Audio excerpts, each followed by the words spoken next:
What's going on, you guys? It's your girl, Ahriel Nari, and guess who I'm here with? Producer, engineer, rapper, and all-around badass, Matt McGhee. Hey, Talk to the people. Hey guys. You just dropped an EP, you're doing hella shows, and you have new music going on. How do you feel right now? I'm good. Just working. You know, I feel kind of crazy because I'm growing my hair out, locking it. So like, you know, yeah, man, just trying to be like her. But nah, I'm good. Just trying to get this music out before the year ends. So I'm going to start with the live show that I just witnessed a couple days ago. Inner Circle 4. If you weren't there, you sleep. But if you want to relive it, go ahead, check out my last recap on Real Mumbo, please. Well, anyway, I'm always super impressed by your live shows. For real? And yes, I am. And that's saying a lot because, well, one, how can I say this without getting in trouble? Not all rappers need to perform live at all. Okay. Because sometimes I feel like if all you're gonna do is just rap over your track with the track actually playing in the back, why the am I here? Yeah, I feel that. Well, anyway, so you have your live band, Foots and Coles. Y'all know Foots and Coles. Yeah. So how did you originally link up with them? How did that happen? I think it was the end of last year or maybe very early this year. Alex Vaughn had an AV sessions at Smith Public Trust. Foots came up to me and was like, "Hey, bro, we need to work." And I get that a lot. Yeah. I get that a lot. Like, "Hey, bro, we need to work. I like your stuff, blah, blah." But for some reason, we actually made it happen. Yeah. So then that started like us doing a show together. And then, yeah, we just kept working and kept like, you know, building on the band thing. And like now they're all over my album. What I like about it is that it feels so organic and not forced. Yeah, because we care about the music still. Like, right. You know, the music industry is all politics and stuff. So it's like not about that. When we make music, it's about making good music. They trust my ear, I trust theirs.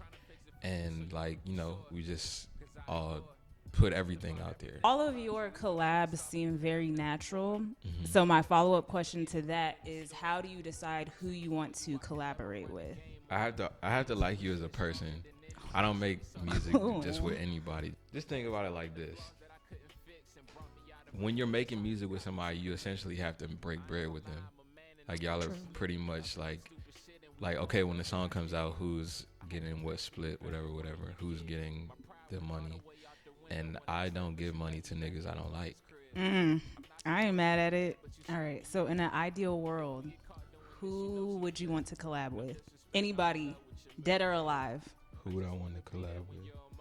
I would want to collab with Prince, but I feel like that would be really intimidating. I feel like he would ask me, do I know a scale or something? And he would judge you. Yeah, I'd be like, no, I don't know it. Like, honestly, I'm not going to lie to you.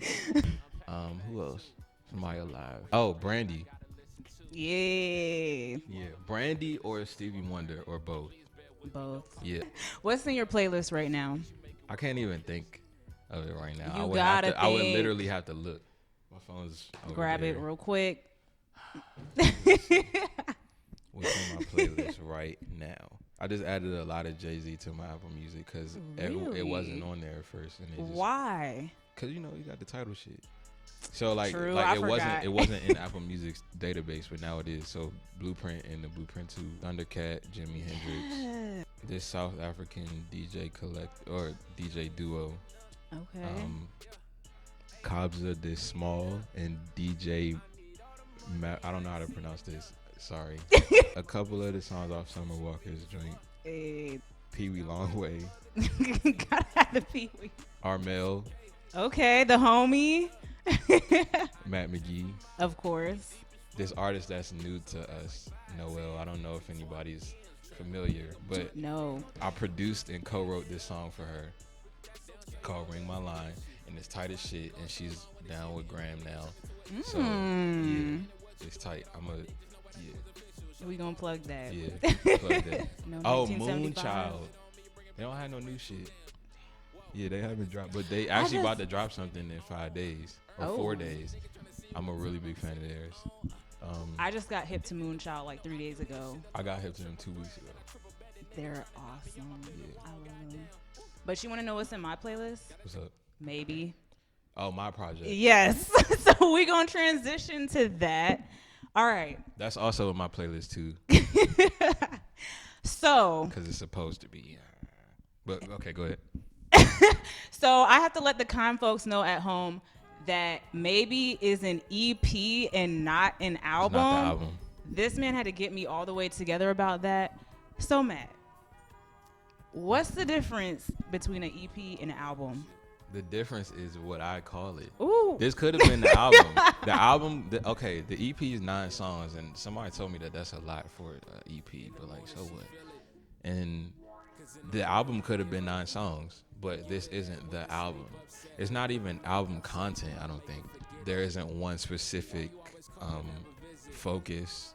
It's kind of like, it was just me putting music together that sounded good together, but it isn't the album. My album is so much better. Fun fact, most of the tracks on Maybe are self-produced. Yeah. So what advantages do you feel like producing your own music has given you, if any? I get first dibs on all the beats I make. And then when I'm working on my music, because I have a producer's ear already, when I'm working with other producers, I know exactly what I want, and then I can tweak things to make them sound more like me. All right, so who are your favorite producers of all time? No ID is my favorite producer. Timbaland, the Neptunes, because it isn't just Pharrell. Shout out Chad. Yeah, Chad. I don't know how Chad feels about this, but I be getting offended when people don't mention him. Because I'm like, bro, come on now. Exactly. Weezy, that produces for Thug, that nigga's tight. Jalen is my favorite producer. Jalen. Which song on Maybe means the most to you? I don't know. I think it may be the intro. Maybe God? Yeah. What I'm saying on there is kind of like talking about me as a person. Why I am the way that I am. Good, bad, or indifferent. This is me. And that's pretty much how I wanted to start it. Another track on there is Don't Worry. You got your singing off. And I remember on your last EP, Crash, it was very singing heavy. Yeah. So can we expect R&B McGhee? Like, what's good? No, I mean, I wouldn't say R&B McGhee. When it comes to me singing, I don't even want it to be a thing because it's just music. And I've explained this before, I think, in what was it, Washington Post or some shit. Anyway, what I was saying to them was, I mean, the music I make is already melody driven in the first place. Certain songs call for different approaches, so I may have to rap one thing and then sing another. I don't want people to make it a big deal. Like, you don't want to be like Drake. Yeah, like it's not like oh, this nigga's singing. I want it to sound like if you're listening to the album and I'm rapping one song and then the next song I'm singing and then the next song I'm rapping and singing, like it shouldn't even be a big deal. Like it's just like you're just trying listen to be a holistic musician. Yeah, just enjoy the music for what it is. You know, he has all these accolades, right? One of them is engineering. So how did you start engineering? Funny story that I don't tell often. Back in the day, like MySpace, AIM days, I was really, really cool with LB3 from Phony People. I think we were both YouTube heavy at the time. I just noticed that he knew a lot more about like the technical side of making music because, I think he's classically trained. He knew more about like recording and like, certain tips and stuff to make things sound better. So I just asked him and he pretty much gave me like a basic like rundown of what I should like look for and what I should do. That pretty much started me on my engineering, like actual technical engineering, but I had been recording myself the whole time. Like I've been recording myself since the jump. Yeah. And yeah, that was like, but that's what got me into it. So then that's how I started mixing for other people. So you still do that to this day? Yeah. Wow. Did you engineer your own album? I mean, EP? Oops. Yeah. Wow, the whole thing? By yourself? Yeah, everything that I put out, I've engineered by myself. Damn. Shifting gears, we're going to play a game now. We're going to play this or that. I'm going to name 2 things, and you're going to pick one that speaks to your soul more. Okay. All right. First thing, shea butter or cocoa butter? Wait, why is this so hard? Cocoa butter. Cocoa butter, why? Raw shea butter doesn't smell good. Oh my gosh, I know. It smells like crayon, low-key. Yeah. Love or money? Dang. That's hard. That's hard because you can do a lot with money. You know what I'm saying? But we all need love. I feel like you can have both. I don't want to answer that. You can have both. I want to have both. Okay, I'm not mad. Yeah. So coffee or tea? Tea, I don't drink coffee at all. Oh my gosh. What kind of tea is your favorite tea? I'm really fucking with ginger tea right now. I respect. I had a ginger tea phase. Yeah. I'm on the mint green tea right now. I had that phase too. Day mode or night mode? Night mode. Yeah. Y'all, I'm the only person on earth that uses day mode. And it's okay. I'm here. She also has an Android. This is true. And that's fine too. If she says it's fine, I guess it is fine, okay? Matt with a fro or Matt with locks? Matt with braids. That wasn't the question. Okay, if I had to choose between one of those, it would be Matt with the fro.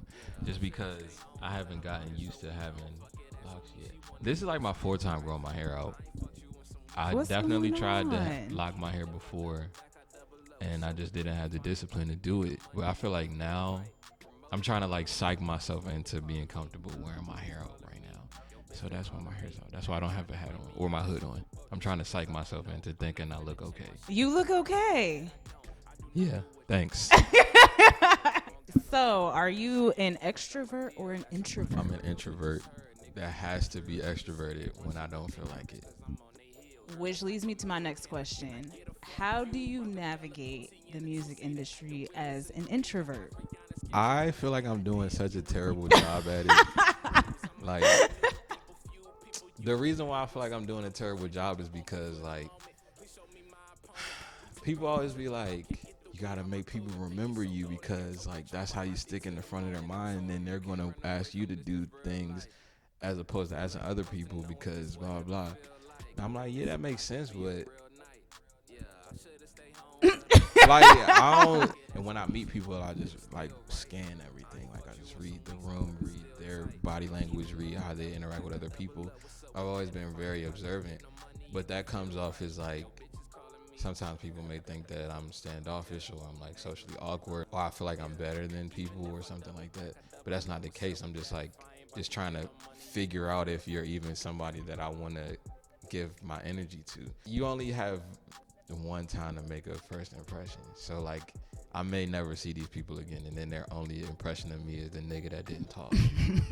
I'm trying to do better at it, but we'll see how it goes. We'll see how far I make it with this introverted attitude.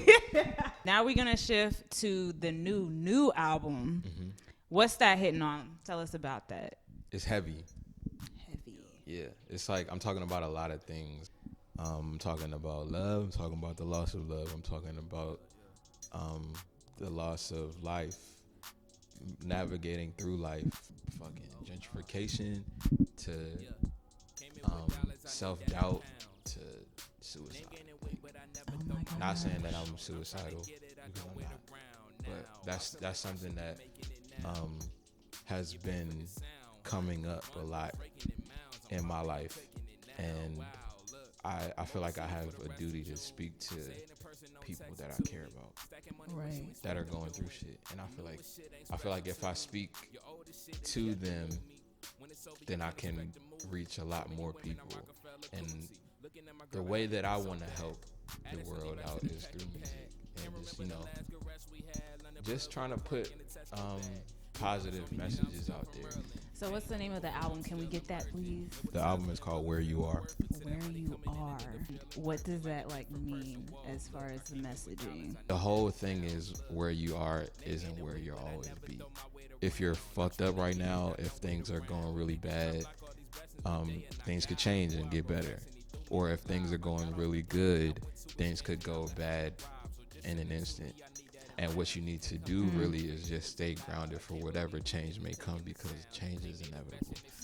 So you just gotta, stay on your shit and stay grounded. So when can we expect this to drop?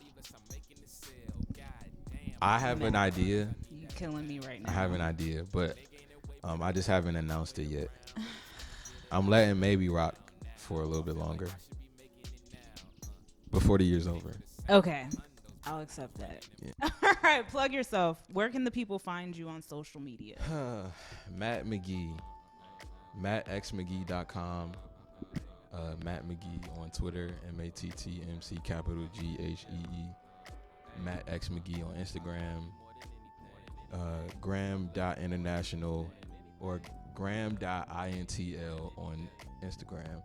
And then GRAMINTL on Twitter. I need everybody to follow those things because that's the label, and we are trying to push more content out this year and next year. Hey, more content. All right, that's it. Matt McGhee. Peace. This time last year I was looking at engagement rings.